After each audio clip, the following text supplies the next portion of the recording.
नमस्कार मित्रांनो, SAP in Marathi YouTube चॅनलवरती तुमचं स्वागत आहे आणि मनापासून धन्यवाद मित्रांनो. आपल्या चॅनलला तुम्ही खूप चांगला सपोर्ट करताय, मेंबरशिप जॉइन करताय. त्यामुळे मला अजून नवीन-नवीन व्हिडिओ बनवण्यासाठी जी प्रेरणा मिळते आहे, ओके, ती खरंच म्हणजे मी विचारच करू शकत नाही आहे, अशा पद्धतीची आहे. ओके, चला. तर आपण व्हिडिओ स्टार्ट करूयात. तुम्ही थंबनेलवरती पाहिलं असेलच, की आपण ज्यावेळेस ट्रेनिंग करतो, त्यावेळेस आपल्याला एक क्वेश्चन येतो, की सर्टिफिकेशनचा. ज्यावेळेस जॉबला अप्लाय करतो, त्यावेळेस आपल्याला क्वेश्चन येतो, की व्हॉट अबाउट सर्टिफिकेशन? त्याबद्दलच मी आज तुम्हाला एस-ए-पी सर्टिफिकेशनबद्दल जी माहिती सांगतोय शॉर्टमध्ये, जी मला आपली मराठी माणसं मेसेज करून किंवा कमेंट्समध्ये जे सांगतायत, ओके. त्याच्यावरतीच मला असं वाटलं, की आता एक व्हिडिओ बनवून आपल्याला सगळी माहिती द्यावी लागणार आहे. त्याचाच भाग म्हणून हा एक व्हिडिओ बनवतोय मी, ओके. तर सुरू करायच्या अगोदर आपण बघूयात, की एस-ए-पी सर्टिफिकेशन म्हणजे काय? ओके. तर लक्षात ठेवा, ज्यावेळेस आपण कोणताही एस-ए-पीचा कोर्स करतो, ओके, त्यावेळेस सर्टिफिकेशनचे 2 टाइप असतात. एक म्हणजे कसं, जे नॉर्मल सर्टिफिकेट मिळतं, जे आय-एस-ओ मिळतं किंवा जस्ट एक लिहून देतात, की आमच्याकडे यांनी सर्टिफिकेशन केलेलं आहे किंवा आमच्याकडे हा कोर्स केलेला आहे थोडक्यात.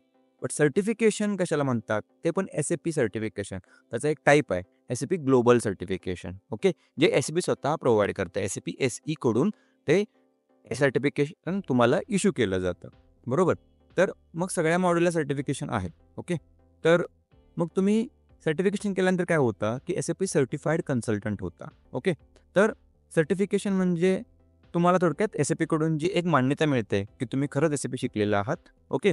तर त्याला म्हणायचं आपण एस-ए-पी सर्टिफिकेशन झालेलं आहे, ओके. मग सर्टिफिकेशनमध्ये काय होतं, की एस-ए-पी सिस्टम जे आहे किंवा एस-ए-पीचे जे मॉड्यूल आहे, सोल्युशन आहे, ते तुम्हाला 100% एकदम प्रॉपर येतंय, त्याचा अर्थ आहे, ओके.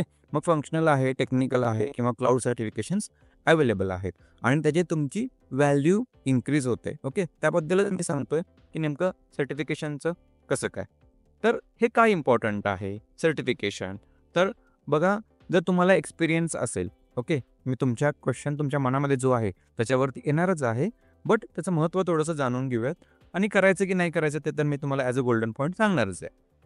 तर बघा, ज्यांना वर्क एक्सपिरियन्स आहे, बट एस-ए-पीचा नाही आहे, ओके, प्रॉपर नाही आहे किंवा एस-ए-पीमध्ये काम करताय बट सपोर्टलाच करताय किंवा थोडंसं तुम्हाला कमी नॉलेज आहे, इंडस्ट्री नॉलेज थोडंसं कमी आहे, एक्सपोजर तुम्हाला भेटलं नाही आहे.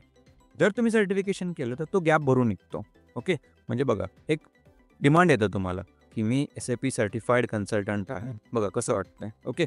किंवा नुसताच कोर्स केलेला आहे, थोडंसं.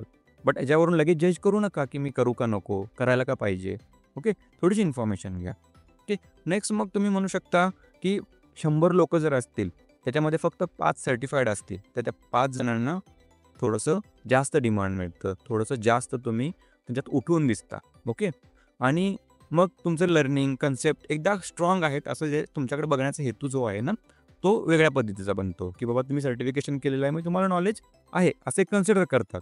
भलं असो नाही तर नसो, ओके. आणि कॉन्फिडन्स बूस्ट होतो, की बघा तुम्ही स्वतःला म्हणा, की मी एस-ए-पी सर्टिफाईड कन्सल्टंट आहे आणि मी कोर्स केलेला आहे. फीलिंग कोणत्यात जास्त येते बघा, कॉन्फिडन्स बूस्ट कुठं होतोय तो बघा, ओके. तर हे थोडंसं महत्त्व होतं का इम्पॉर्टंट आहे किंवा नाही आहे.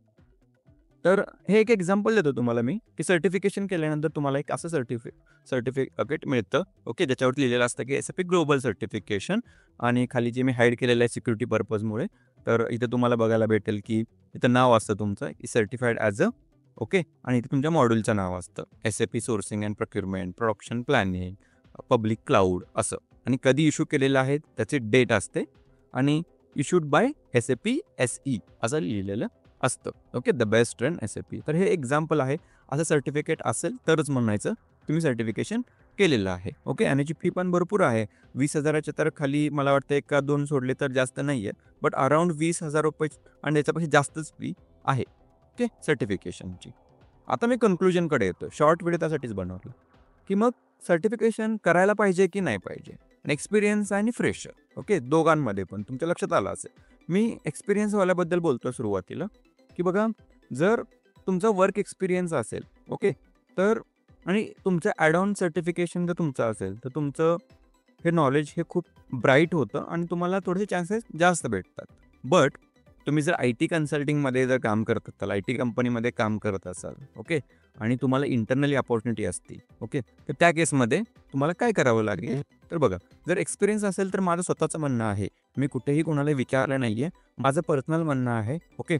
तुम्हाला जर पटत असेल वेल अँड गुड. नसेल तर मला कमेंटमध्ये तुम्ही विचारा. मी त्याचा आन्सर तुम्हाला देईल. ओके. पण माझ्या अकॉर्डिंगली जर एक्सपिरियन्स असेल तर तुम्हाला सर्टिफिकेशनची मला नाही वाटत गरज आहे. कारण तुमचा एक्सपिरियन्सच बोलतोय. ओके. एखाद्याने सर्टिफिकेशन केलेलं आहे, त्याला जेवढं नॉलेज आहे, त्याच्यापेक्षा जास्त 100% एक्सपिरियन्सवाल्याला असणार आहे. बरोबर? म्हणून तुमचा एक्सपिरियन्स बोलतोय.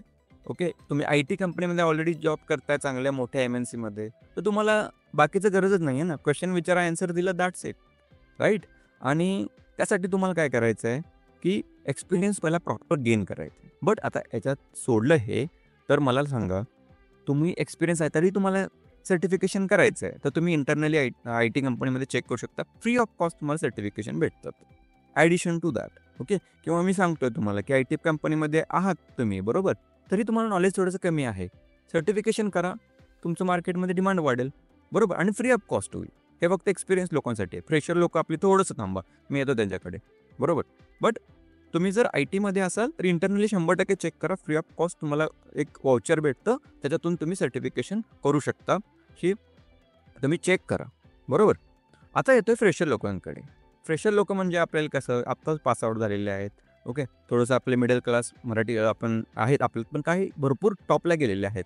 पण शक्यतो आपण एक मिडल क्लासचा विचार करून चालतोय, की आपण काय करतोय, की ट्रेनिंग घेतोय उद्देशानं कोणत्या, की बाबा मला जॉब वगैरे भेटेल.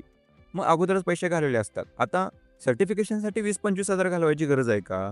ओके. सुरुवातीला बघा, तुमच्या सध्याच्या मार्केट कंडिशननुसार जर विचार केला आणि तुमच्या फायनान्शियलनुसार विचार केला, तर ज्याचं फायनान्शियल एकदम स्ट्रॉंग आहे, एकदम चांगलं आहे, त्यांनी 100% सर्टिफिकेशन करा.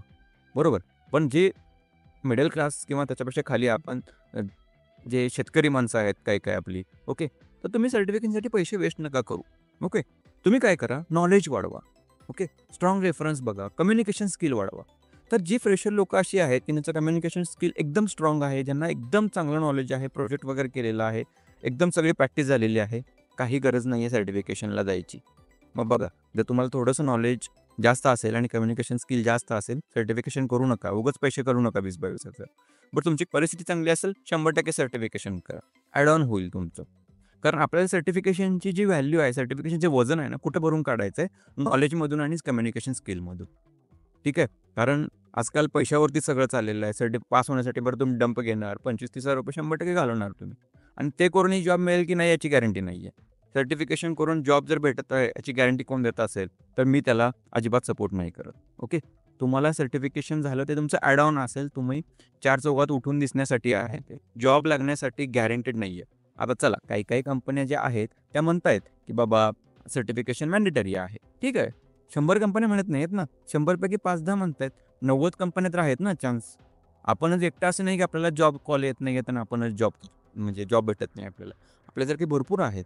तर फ्रेशरमध्ये 2 टाईप पडा. ओके. इथे कम्युनिकेशन स्किल स्ट्रॉंग असून तुमचं नॉलेज स्ट्रॉंग आहे आणि तुमचा रेफरन्स स्ट्रॉंग आहे, सर्टिफिकेशन करायची गरज नाही आहे. फायनान्शियल स्ट्रॉंग आहे, तुमचं नॉलेज थोडंसं कमी पडतंय आणि तुम्ही सर्टिफिकेशनसाठी इन्व्हेस्ट करू शकता. 100% सर्टिफिकेशन करा तुम्ही. ओके. एक्सपिरियन्स लोकं सध्या नका करू. पण तुमचा जर नॉन आय-टी एक्सपिरियन्स असेल, बघा सगळ्यात महत्त्वाचं, कुठल्यातरी दुसऱ्या डोमेनमधून तुम्ही SAP करून आय-टीमध्ये येणार असाल ना, तिथे सर्टिफिकेशन तुम्ही बघू शकता, विचार करू शकता. कारण करियर चेंज करताय ना, थोडंफार इन्व्हेस्ट करावं लागेल आणि तुम्ही एक्सपिरियन्स म्हणलं जॉब आहे, थोडंसं इन्कम आहे. तर आपल्या मराठी माणसांना इन्कम म्हणल्यानंतर लगेच ते करू का असं करतात. पण डिपेंड करतं. ओके. करावं की नाही करावं मी सांगेल तुम्हाला. कमेंटमध्ये मेसेज करा मला. ओके. पण फ्रेशर लोकांसाठी मेनली महत्त्वाचा हा प्रश्नाचं उत्तर होतं. ओके. त्यांचा प्रश्न हे 100% मी काळजीपूर्वक सिरियसली घेतो आणि आन्सर देतो. ओके. तर ह्याच्यातून तुम्हाला काय पडतंय बघा आणि काही क्वेश्चन असतील तर 100% कमेंटमध्ये टाका. सर्टिफिकेशन करायचं असेल तर आपला एक व्हिडिओ पण आहे सर्टिफिकेशनवरती, तो पण बघून घ्या. ओके. तर हेच मला सांगायचं होतं. सर्टिफिकेशन कोणी करायला पाहिजे, कोणी नाही आणि त्याचं काय महत्त्व आहे. तर चला मग मित्रांनो, असंच आपल्या चॅनलला सपोर्ट करत राहा. आपल्या चॅनलला लाईक, शेअर, सबस्क्राईब करा आणि आपल्या मराठी माणसांसोबत शेअर करा. आपल्या मराठी माणसांना पुढे घेऊन जावा. आपल्या चॅनलची लाईव्ह मेंबरशिप आहे, ती जॉईन करा. कारण तिकडे मी नवीन कंटेंट तुमच्यासाठी फक्त घेऊन येतोय. तोपर्यंत जय महाराष्ट्र.